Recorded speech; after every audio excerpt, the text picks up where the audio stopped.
There is hope, everybody. I promise you, there's hope. So I want to check in, spend a minute. I've been kind of busy, wrapped up in a little spiritual journey over the weekend. I did some Reiki, which was the most powerful thing I've ever been through. The most powerful experience, the most spiritual, the most connected with myself and out of body experience, and connected with the person who was doing the Reiki, and just there was entities in the room. It felt like, and whether or not you believe in that stuff or not, that's cool. I don't know if it was actual entities, but it felt as if it was there. The power was there, and I don't doubt anything. I bring it all on. And I do believe that it was spirits in there, but it was a great experience. I felt a transfer of power. I felt a transfer of, I don't know how to explain it. It was a relief. It was a lot of old stuff that didn't serve me. It wasn't serving me anymore. That still took space in my head. I felt as if it was being pushed out of me, and it was being pushed out of me through tears. I was in it was weird. I was laying down, and this beautiful woman, this beautiful soul she was putting her hands on me in certain chakra spots, and I could just feel the energy, and it was forcing all this negativity and all this bad energy and bad. I don't know how to explain it. What am I trying to say?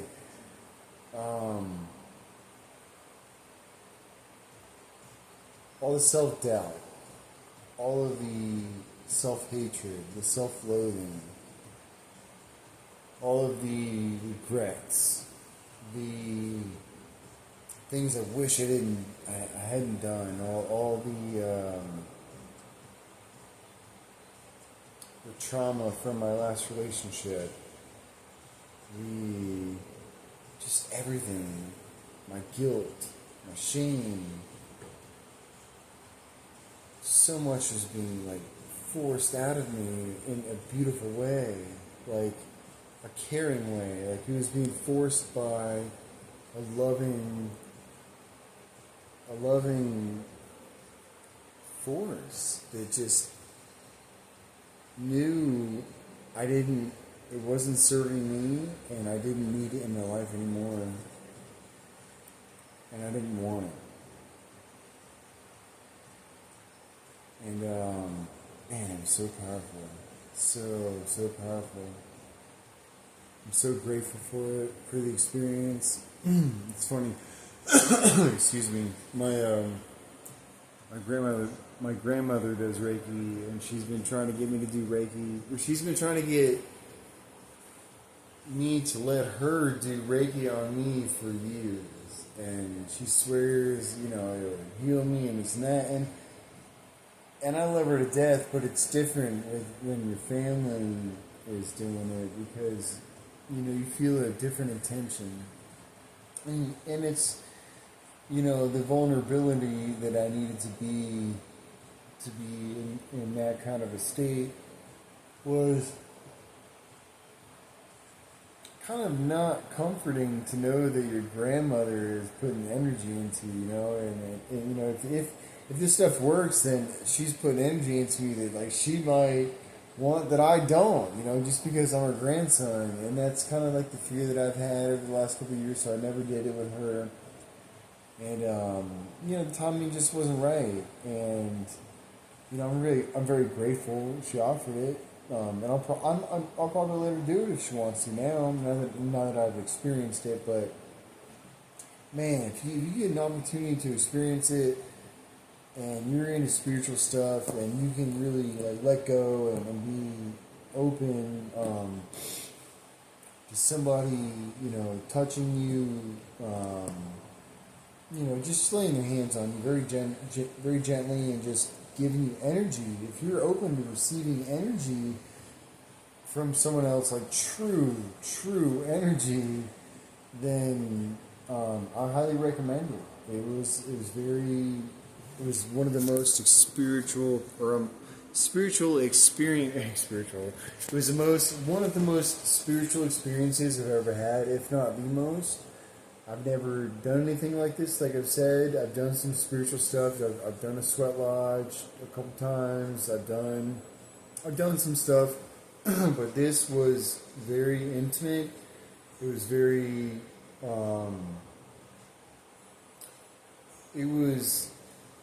There was so much energy in the room that was profound and amazing, and it felt so warming and inviting and loving and caring, and it just felt so comforting, and it was just perfect. It couldn't have been any better. I don't know any other. I've never done it before, and I do plan on doing it again, and I've been told it's different every time. Is what I've been told, and but all I know is that this has been probably the most spiritual and healing experience in such a short time, other than the ketamine treatment that I did, which was a regimen, but this was a one-time thing that I've done, and the amount of healing that I got was so immense, so huge. Again, I highly recommend it. Be open to it. Yeah, go for it, man. This is my journey again. This is my personal journey, my personal, journal. This is what I'm going through. These are the things that I'm doing to help myself and get myself through this PTSD and this anxiety and all this other crap that I never had, and it's coming to fruition, man, and it's still. Again, I say this every time. It's such a long way because, I feel the progress, but like as soon as I tune off of this, I'm gonna, I'll have another symptom. I'll look outside the window and it'll be pitch black, and I'll get a little paranoid, things like that. So it's a work in progress. I'm still working on my confidence quite a bit. I went to an ecstatic dance last weekend or over the weekend with a friend, and I pictured it going a little differently. I wanted to get up and dance, and I was only like one of like 2 or 3 people that didn't get up, and I felt really shameful, but at the same time, I am a work in progress, and the woman I was with, my friend, she kind of reminded me, don't be so hard on yourself, there'll be other times, and I'm definitely going to go again this weekend. If we're going, I'm definitely going to go, or if there's a group going, I'm definitely going to go, and I'm going to get my ass up, and I'm not going to sit down at all. I'm just going to stay up, and even if I just stand there, I'm just going to stand there and listen to music. And I'm not going to be the introvert that I was last time, because that's not me, that's not who I was, and that is one of the symptoms of PTSD that screwed me up, and that's not me. I love dancing. I dance in my house all night. Right now I got music in the background. Thank God you can't hear it because YouTube will shut it off. But it's just like party music, club music. There's EDM going on. It's just like a mix, and every couple minutes a song will come on, and I'll get up and I'll just start dancing, and I love it, and it's so freeing, and I love it, and that's it's it's just a very empowering thing, and so I want to do it, and I want to be able to be comfortable again dancing in front of people. I've never really danced in front of people, but I've never been too shy to do things like, try something for, without.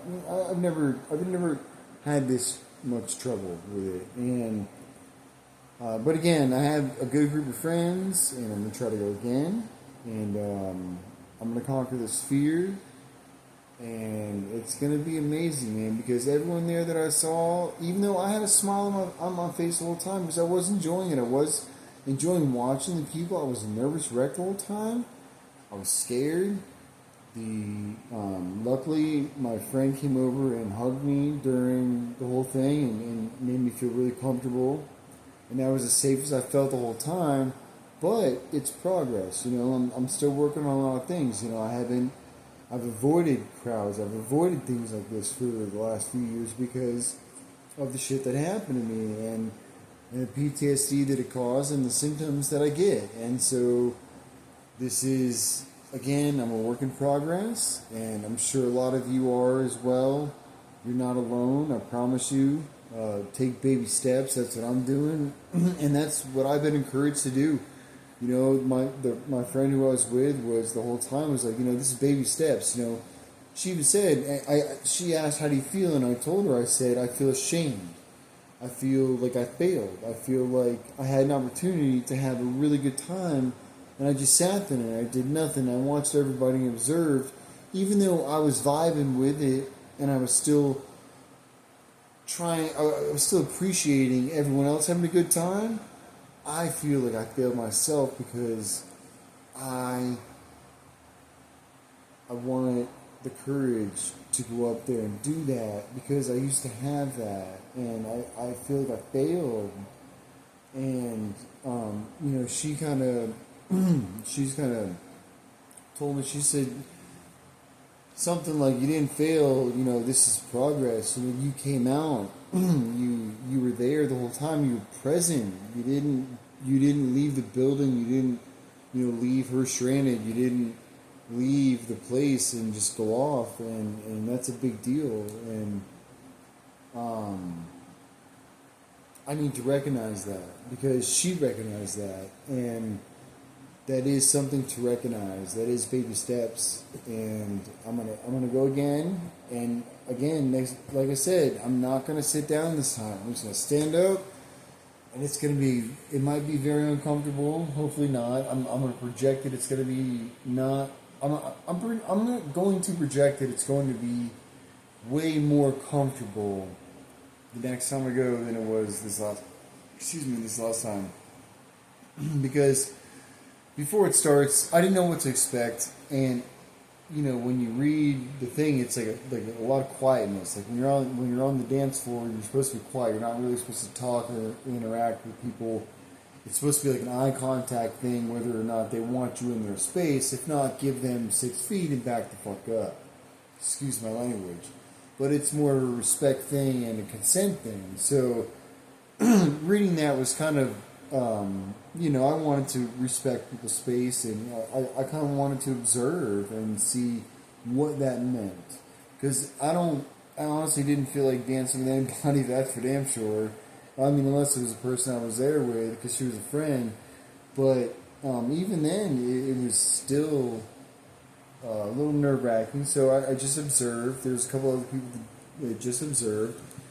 But I gotta say, there was one dude at the end who we all circled up at the end and just kind of talked about, if anyone wanted to share what their experience was like, if they had any, spiritual moments or whatever may have been. And this one guy said, this is my first time doing any kind of dance like this, but I absolutely enjoyed myself. And or he said, I very much enjoyed myself, and looks forward to doing it again. And that was where I wanted to be. I wish that is definitely a regret of mine that I didn't get up in time for the dance to be over, because there was a song that came on at the very end and it was fantastic, and it was like, oh my god, I think I'm gonna get up and dance. Well, then the vibe of the song changed to like a slower song. I was like, oh man, there it goes. I'm definitely not gonna dance to this because I don't know how. I just felt I didn't feel the vibe. I didn't feel the vibrations. I didn't know how to move my body to it, so I didn't get up. And then it ended, and so I regretted that. But at the same time, like my friend said, I showed up. I went way out of my way. I drove a very long time to go to this place. I paid money to go to this place, and I stood it out. And I had anxiety the whole time, and I still stood it out. I did a little bit of stretching, and I did a little bit of just kind of meditating, and I wasn't just sitting there the whole time. I was trying to do something. I was trying to alleviate the stress and whatnot. And I was trying to get into it, and I was getting into it just from my own pace. And but it is something for me to be proud of, and I'm very happy that my friend recognized that and told me that, because I didn't see that, and I'm very hard on myself, and she also made me recognize that I'm extremely hard on myself, and I shouldn't be, because there's no reason for me to be hard on myself. I'm doing my best with what I can do with right now in my life, and that's a pretty good job, I think, for where I came from and what I've been through and what I'm trying to go through right now. So I'm actually very proud of myself, and again, I've already committed to her to go out with another group again and do it again and just dance next time, and I'm gonna do it. I don't care if I feel like I look like a fool, because I might look like a fool to some people, and some people might think I'm like the sexiest person on earth for some reason. Probably not, but I have no idea. And I don't really want to give a shit anymore. I don't want to care anymore. I don't want to care anymore what people think about me, because it's really none of my business. If they don't like me, that's their business. They don't have to like me. They can just keep scrolling or not introduce themselves and turn their backs on me. It doesn't bother me. I've been rejected many times before. Rejection's something I'm getting used to. I'm kind of used to it, whatever. But that's okay, and I'm trying to learn. I'm learning to accept myself for who I am, for fully who I am inside and out.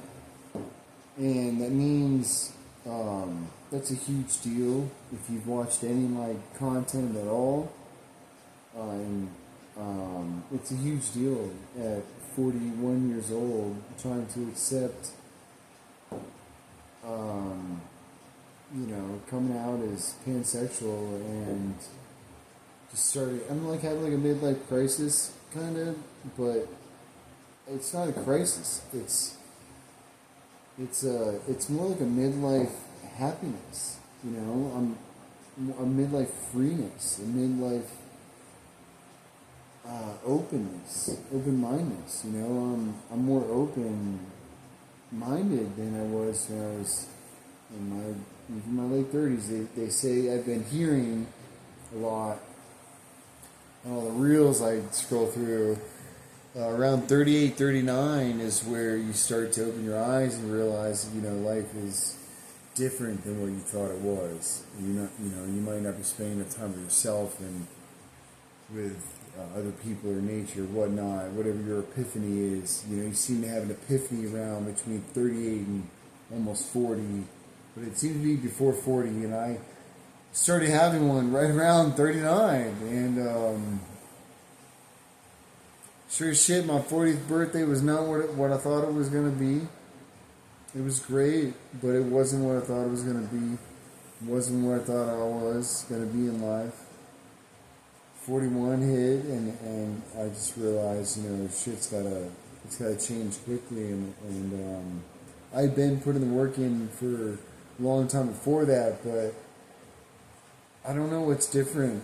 I just don't know, but there is something about that age between 38 and like almost 40 where you just have an epiphany, I guess, and you just get tired of the old dumb shit. If you're going through anything, there's I got friends right now that have been living their whole life to the fullest, and when they walk in the room, doves fly out from the back of them, and they're dressed to the nines all the time, and they look like they look like $1,000,000. They walk into the room with nothing but confidence, and it's so powerful, and they've never dealt with things like that. They may have, but it doesn't seem like it. They don't let it off. I know a friend. I have a really good friend right now. Another good friend. She's never had any issues with any of that because she grew up just how she grew up. Good family, got confidence. Just how she grew up. The people she was around, the neighborhood she was in, I guess. Just, how she grew up. I grew up a different way. So I had a lot of insecurities and shit. And so for me, it took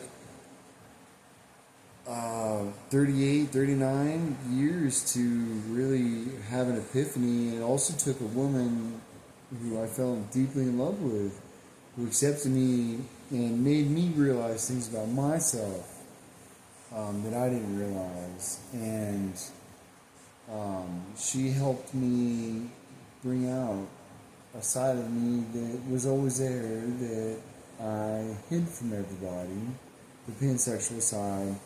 And I was not ashamed, but I felt ashamed, but I was never ashamed of gay people or the LGBTQ community or any of that, because I grew up with it. I was around it all the time. I accepted it. I never thought anything negative of it. When, I grew up in the 90s, and there was a lot of slurs, a lot of derogatories in that area, and when my friends would call me that F word, it would be like, first of all, you're my friend. Why are you calling me a name that you think is terrible? And second of all, why is it terrible to be gay? It never resonated with me. But that's literally the entire group of people I grew up with. And it's not, I wouldn't say the entire, but the ones that all the guys that were in my, like, elementary school especially, it was like that. And when you're a kid, when you're that age, it influences you, it sticks with you. And it has an impact on your life and on the rest of your life. And for many years, or it did, at least for me. And it never resonated with me. I never cared for it. So I always had a hard time making friends with like males, because they were just so macho and just dog shit. To be honest, I mean. A lot of guys are dog shit. Let's just be honest about it. We're crap. We have a dick and balls. That's all I can say. And hormones that are just garbage. And for me, I recognize them. It doesn't resonate with me. I choose to go against them. If they ever come up. I don't really have them anymore. I'm getting a little older. I've gone through my phases of trying to be a player or whatnot, or, trying to, whatever. It just doesn't sit right with me. It's not my thing. I don't have anything against it. To each his own, whatever floats your boat. I tried it because I wanted it. I wished I had the heart to be able to do it, but I can't. It's just not me. I completely forgot what I was talking about on this tangent. So, I hope you guys enjoyed. I hope you got something out of it. I did want to just touch base because life is going good right now. Doesn't mean tomorrow it could go down, but I don't expect it to. I got a lot of good things to look up to right now. I'm gonna keep in touch with y'all, and I'm gonna keep the positivity and keep uplifting everybody if it helps y'all. If this helps me, like I said, this is a diary that started because a friend suggested me to journal. I was trying to reach out to her, and she was busy. She was going through her own shit. She was going through a divorce, and still going through it. And she was journaling at the time, and I needed someone to talk to, and I was trying to reach out, and she couldn't talk to me. I took no offense to it. She just was going through her own shit with her own divorce and needed to journal. She said, I texted her, I said, hey, are you busy? I really need to talk. I just got from my ex and, blah, blah, blah. And she said, journaling, she said, I'm actually journaling right now. Journaling helps for me. Why don't you try it? Or have you ever tried it?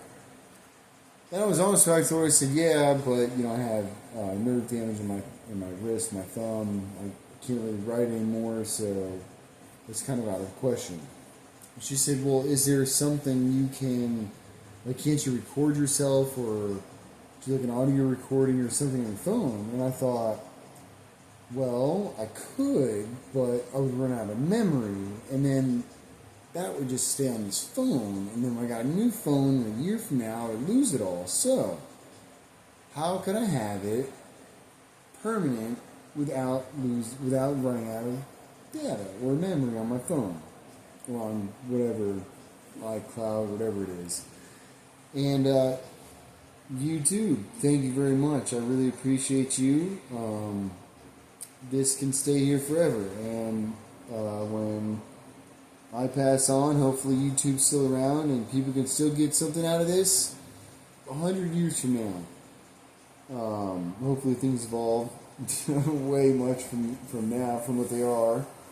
But, yeah, I'm very grateful to be able to get this off my chest. I'm very grateful my friend suggested it, and I'm very grateful I had the courage to admit that I was not able to do something as simple as writing, because as a male you have an ego, and to be vulnerable, to say even something as small as, hey man, I can't even write my name, like I'm that weak, it's just saying you're weak. It's kind of a big deal. It's not that big of a deal for me, but I'm still proud of myself. I don't really care what anyone else thinks. I'm proud of myself for it. That's a baby step for me. It's actually a big step, because every baby step for me is a big step. I don't really have baby steps right now. Every baby step for me is a humongous step, and I'm proud of myself. So anyway, I'm getting off here. I'm going on another tangent, and I love you guys. Thanks for watching. If you would please, I should have said this in the beginning, but I'm not. Again, this is not. It was never made for advertising or getting, making this big or anything. But I do see people commenting, and I do see it helping people, and this is, god damn, this is helping me a lot. So I would like it to go somewhere. So if you would please like, share, comment, heart it, whatever you got to do, anything, any interaction you can do on this upload, on this video, please do.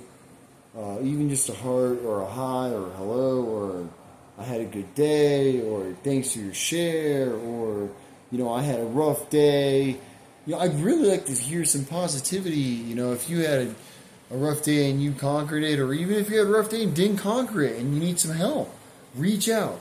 Put it in the comments, and I'm sure someone will. If not, I will. I promise you I will. I answer everything. It may take me a couple days because I'm kind of distracted in life right now, in a good way. But I promise you, I will. I respond to everything, whether it's with just a heart or it's with a message. I respond to everything because I acknowledge that you acknowledge me, and I appreciate that, and that helps my healing. You help my healing process, and I thank you for that. So I promise you I'll always get to anything. So if you want to reach out, I hope that someone else chimes in. Please do. Again, if not, I'll chime in. I might not have much to say, but I'll still chime in, and I'll do my best. And yeah, man, spread the love. Let's just keep spreading love, and let's keep the positivity going. And I love you guys, and I hope somebody got something out of this. And again, share it, like it, subscribe, all that good stuff. And peace, love, happiness, and I love you guys. And I'll talk to you later, hopefully sooner than later. Have a good night, or have a good day, have a good week, have a good month, have a good year, have a good everything. Love you guys.